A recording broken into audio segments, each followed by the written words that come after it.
இந்து மதத்தை பற்றி பேசுகிறதுக்கு முன்னாடி நான் ஜனநாயகத்தை பற்றியும் மன்னர் ஆட்சியை பற்றியும் பேச வேண்டிய கட்டாயத்தில் இருக்கேன்.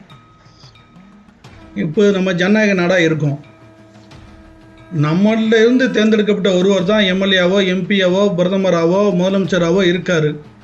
ஆனால் நம்ம நாடு ஏன் நல்லா இல்லை, மக்கள் ஏன் நல்லா இல்லை, மக்கள் ஏன் நிம்மதியாக இல்லை, மக்கள் ஏன் ஐஸ்வர்யத்தோடு இல்லை? ஒரு மன்னன் அதாவது தலைவன் ஒரு நாட்டை ஆளக்கூடியவன் சரியானவனாக இருந்தால் நாடு நல்லா இருக்கும். அதன் பிரதிநிதிகள் சரியாக இருந்தால் நாடு நல்லா இருக்கும். ஆனால் அது ஏன் சாத்தியமாகலை?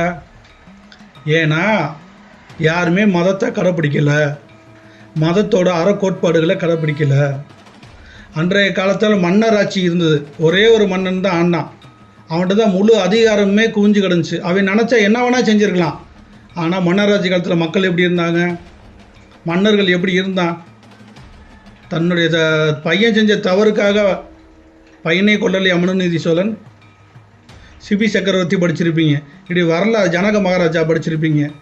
இப்படி வரலாறு முழுவதும் மன்னராட்சி மிக சரியாக இருந்திருக்கு. காரணம், அங்கே அறக்கோட்பாடு, மதத்தோடைய அறக்கோட்பாடு கடைபிடிக்கப்பட்டது தனி நபரால். ஆக மொத்தம் அறக்கோட்பாடு கடைபிடிக்கப்படாத மனிதனை அரியணைக்கு ஏற்றுனா, அவனை கவுன்சிலர் ஆக்குனாலோ, ஊராட்சி தலைவர் ஆக்குனாலோ, ஒரு எம்எல்ஏ எம்பி ஆக்குனாலோ அது யாருக்கு தீங்க முடியும்? மக்களுக்கு தீங்க முடியும். அதனால தான் மதம் ஆரோக்கியமாக இருந்தால் அந்த மன்னன் சரியானவனாக இருப்பான். மன்னன் சரியானவனாக இருந்தால் மக்கள் ஐஸ்வர்யத்தோடு வாழலாம். அதனால தான் சனாதன தர்மத்துக்கு சரியான வழிகாட்டிகள் ஒவ்வொரு காலத்தையும் வந்திருக்காங்க. ஆனால் அதுக்கு அடுத்து வந்தவங்க அதை சரியாக முறைப்படுத்தலை. அதன் விளைவாக சனாதனத்தை எப்படி ஆக்கி ஆரம்பிச்சிட்டாங்க? சனாதனம் அப்படின்னா என்னது? ஒரு இயற்கையோட கோட்பாடு. ஐஸ்வர்யத்தோடு வாழணும் அப்படின்னா மதம் முக்கியம், மதம் சார்ந்த கலாச்சாரம் முக்கியம்.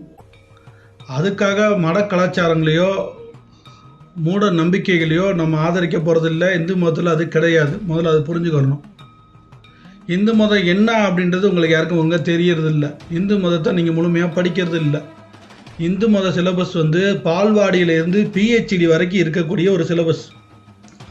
மற்ற மதத்தில் ஒவ்வொரு புத்தகத்தையும் வச்சுக்கிட்டு ஒவ்வொருவராக பேசிக்கிட்டு இருக்காங்க. முதல்ல புரிஞ்சுக்கோங்க, நம்ம சனாதனம் அப்படின்றது நீங்கள் பிறந்தது முதல் முக்தி அடையும் வரை, அதாவது எத்தனை பிறவிகள் ஆனாலும் பல்வேறு பிறவிகளுக்கு அடுத்தடுத்து வரும் பிறவிகளுக்கு வழிகாட்டக்கூடிய ஒரு இயற்கை தர்மம்னா நம்முடைய சனாதனம். முதல்ல அதை கவனத்தில் வச்சுக்கிறோம். இதில் இல்லாததே கிடையாது. மற்ற புத்தகங்கள் புனித நூல்களில் உள்ள ஒரு விஷயம் நம்ம நூலில் இல்லை, நம்ம இந்து மத சாஸ்திரங்களில் இல்லை அப்படின்னு யாராவது நிரூபிச்சிட்டிங்க அப்படின்னா நான் அன்னைக்கே உங்களுடைய மதத்தை ஏற்றுக்கிற ரெடியாக இருக்கேன். ஆனால் இந்து மதத்தில் உள்ள இப்போ விஷயத்தையே அவங்க ஜூஸ் புழிஞ்சு வச்சுக்கிட்டு உங்களை ஏமாற்றிக்கிட்டு உங்களை பிரெயின் வாஷ் பண்ணிக்கிட்டு இருக்காங்க. ஏதோ உருவ வழிபாடு தான், பூஜை புனஸ்காரங்கள் மட்டும்தான், ஏதோ மூட நம்பிக்கைகள் மட்டும்தான் இந்து மதம் அப்படின்ற மாதிரி மாற்று மதத்தவர்கள் நம்ம மக்களை சிந்திக்க வச்சுட்டாங்க. அது போக வறுமைக்கு விடிவு பிறக்கணும்னா மாற்று மதத்துக்கு மாறணும் அப்படின்ற ஒரு எண்ணத்தை ஏற்படுத்தி ஏழைகளையும் பிரெயின் வாஷ் பண்ணாங்க. இந்த ரெண்டு காரணத்தினால தான் இன்றைய இந்துக்களும் சரி, நம்முடைய பாட்டன் காலத்து இந்துக்களும் சரி மதம் மாறினாங்க. ஆனால் இன்றைக்கு தெளிவு வந்துருச்சு, அறிவு பறந்துருச்சு. ஆனால் இது போய் மக்கள்கிட்ட போய் சேர்ந்துருச்சான்னு கேட்டால் இல்லை. 99% இந்துக்களுக்கு இன்னும் மதத்தை பற்றிய உண்மை தெரியாது. மதத்தில் சித்தாந்தம்னு ஒன்று இருக்கின்றது தெரியாது, வேதாந்தம்னு ஒன்று இருக்கின்றது தெரியாது.